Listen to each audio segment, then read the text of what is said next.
በራያ አላማጣ ወታደራዊ ዝግጅትና ውጥረት ማየሉን ነዋሪዎች ተናገሩ። በትግራይ ክልል ግጭት በማገርሸቱ የሰብአዊ መብቶች ጥሰት ያለው ስጋት ዳግም አሳሳቢ መሆኑን አምነስቲ ኢንተርናሽናል አስታወቀ። ኢትዮጵያ ለጅቡቲ የጭነት ተሽከርካሪዎች ማረፊያ የሚሆን መሬት መስጠቷ ተሰምቷል። በሌላ ወሬ በሳውዲ 220 ኪሎ ግራም ጫት በኮንትሮባንድ ለማስገባት የሞከሩ 11 ኢትዮጵያውያን መያዛቸው ተሰማ። ሁቲዎች ሳውዲ አረቢያ ላይ ጥቃት ፈጸሙ። ይህ ዴሊ ወሬ ነው። ለአሁን የመራረጥንላችሁን ወሬዎች እናሰማችኋለን። ቻናላችንን ሰብስክራይብ፣ ላይክ እና ሼር እያደረጋችሁ አብራችሁን ዝለቁ።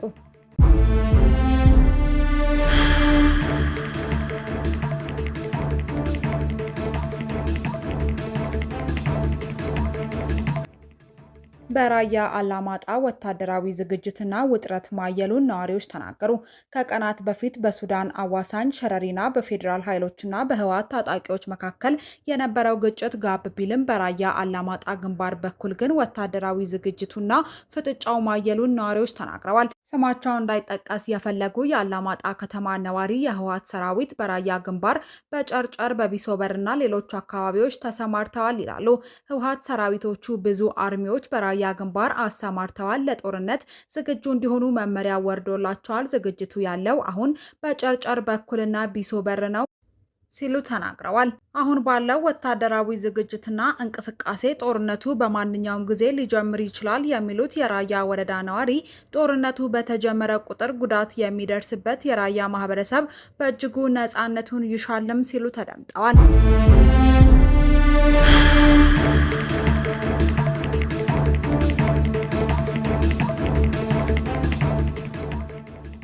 በትግራይ ክልል ግጭት በማገርሸቱ የሰብአዊ መብት ጥሰት ያለው ስጋት ዳግም አሳሳቢ መሆኑን አምነስቲ ኢንተርናሽናል አስታወቀ። በሀገር የመከላከያ ሰራዊትና በትግራይ ኃይሎች መካከል አዲስ ግጭት መቀስቀሱን ተከትሎ የክልሉ ነዋሪዎች ዳግም ለከፍተኛ የሰብአዊ መብቶች ጥሰት የመጋለጥ ስጋት እንደደቀነባቸው አምነስቲ ኢንተርናሽናል አስታውቋል። አምነስቲ ኢንተርናሽናል የምስራቅና ደቡብ አፍሪካ ቀጠና ዳይሬክተር ቲገሬ እንደገለጹት ማህበረሰቡ ቀደም ሲል ከደረሰበት አሰቃቂ ጥቃቶች ሳያገግምና ተጠያቂነት ሳይረጋገጥ አዲስ ግጭት ውስጥ መግባቱ የሰብአዊ መብቶች ጥሰት ስጋቱን ይበልጥ ከፍ እንዲል አድርጎታል ብለዋል። በትግራይ ክልል ያገረሻው ግጭት ከአማራና ኦሮሚያ ክልሎች ውጊያዎች ጋር ተደማምሮ በሀገሪቱ ከፍተኛ የመብት ጥሰቶች እየደረሱ መሆኑን የገለጸው አምነስቲ ቀጠናዊና ዓለም አቀፋዊ የሰብአዊ መብቶች መርማሪ አካላትን ስራ በአስቸኳይ መመለስ እንደሚገባም አሳስበዋል። ከዚህ ቀደም በነበረው ጦርነት የጦር ወንጀልና በሰብአዊነት ላይ የተፈጸሙ ወንጀሎችን ጨምሮ በርካታ ጥሰቶች መመዝገባቸውን ያስታወሰው ተቋሙ በጥፋተኞች ላይ ምርመራና ክስ ያለመቅረቡ አካሄዱን ልማዳዊ ሊሆን አይገባም ብሏል። የፌዴራል መንግስትና የትግራይ ባለስልጣናት ዓለም አቀፍ የሰብአዊ መብት ድንጋጌዎችን እንዲያከብሩ፣ ሰላማዊ ሰዎችን እንዲጠብቁ እንዲሁም ለነፃ የሰብአዊ መብት ተከታታዮች፣ ለሰብአዊ እርዳታ አቅራቢዎችና ለገለልተኛ መገናኛ ብዙሃን ያልተገደበ እንቅስቃሴ ፈቃድ እንዲሰጡም ጥሪ አቅርቧል።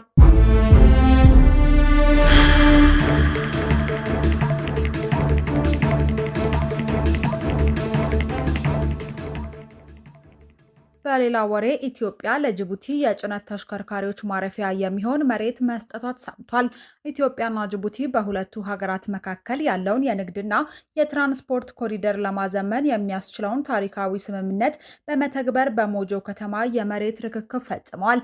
ባለፉት 25 ዓመታት ዘግይቶ የቆየው ይህ ፕሮጀክት ለጅቡቲ የከባድ ጭነት ተሽከርካሪዎች ማቆሚያ ተርሚናል ግንባታ የሚውል መሬት ለጅቡቲ ወገን በመስጠት እውን ሆኗል። በሞጆ ከተማ በተካሄደው የርክክብ ስነ ስርዓት ላይ የኢትዮጵያ የትራንስፖርትና ሎጂስቲክስ ሚኒስትር አለሙ ስሜ፣ የጅቡቲ የመሰረተ ልማትና መሳሪያዎች ሚኒስትር ሳይድ ኑ ሐሰን፣ የሞጆ ከተማ ከንቲባና የሁለቱ ሀገራት ከፍተኛ ባለስልጣናት ተገኝተዋል። ለባህር በር አልባዋ ኢትዮጵያ ዋነኛ የንግድ መስመር የሆነው የሞጆ ጅቡቲ ኮሪደር አዲሱ የከባድ መኪኖች ማቆሚያ ተርሚናል ሲገነባበት በትራፊክ መጨናነቅ ምክንያት ይባክን የነበረውን ጊዜና ተጨማሪ ወጪ በእጅጉ ይቀንሳል ተብሏል። በተጨማሪም ኢትዮጵያና ጅቡቲን የሚያገናኘውን የባቡር መስመር የጭነት አቅም እስከ አውሮፓውያን አቆጣጠር 2027 ወደ 6.2 ሚሊዮን ቶን ለማሳደግ ታቅዶ እየተሰራ ይገኛልም የተባለው።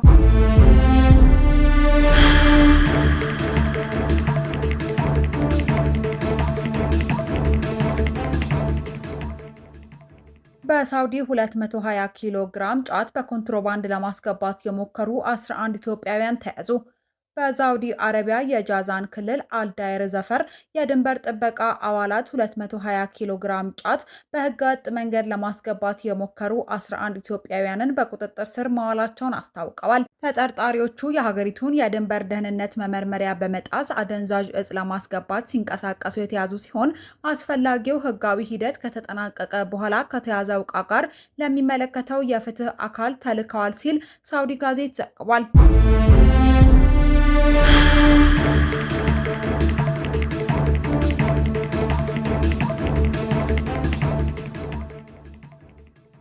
በመጨረሻም በምናሰማችሁ ወሬ ሁቲዎች ሳውዲ አረቢያ ላይ ጥቃት ፈጸሙ።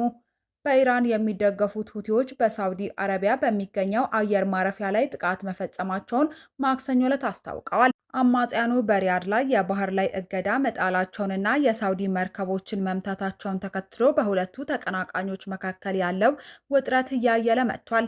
የሁቲ ወታደራዊ ቃል አቀባይ ያህያ ሳሬ እንደገለጹት ድሮን በመጠቀም ናጅራን በሚገኘው አየር ማረፊያ ውስጥ በሚገኝ የሳውዲ ኢላማ ላይ ስኬታማ ጥቃት ፈጽመዋል ብለዋል። ቃል አቀባዩ አክለውም በደቡባዊ አየር ማረፊያ ላይ የተፈጸመው ጥቃት የሳውዲ በሳዳና በሀጃ ግዛቶች የአየር ክልል ውስጥ ድሮኖችን በመጠቀም ላደረገው ጥሰት የተሰጠ ምላሽ ነው ብለዋል። ጉዳዩን የሚያውቁ አንድ የአካባቢው ምንጭ ለኤኤፍፒ እንደገለጹት የአየር ማረፊያውን ዋና ራዳር የተመታ ሲሆን ይህም በአየር ማረፊያዎቹ እንቅስቃሴ ላይ ተጽዕኖ አሳድሯል። ከዴሊ ወሬ ለአሁን የመራረጥንላችሁ ወሬዎች እነዚህ ነበሩ። ስላዳመጣችሁን ከልብ እናመሰግናለን። ቻናላችንን ሰብስክራይብ፣ ላይክ እና ሼር እያደረጋችሁ የቤቱ ቤተሰቦች እንድትሆኑ በማክበር ጋበዝን። ሰናይ ጊዜ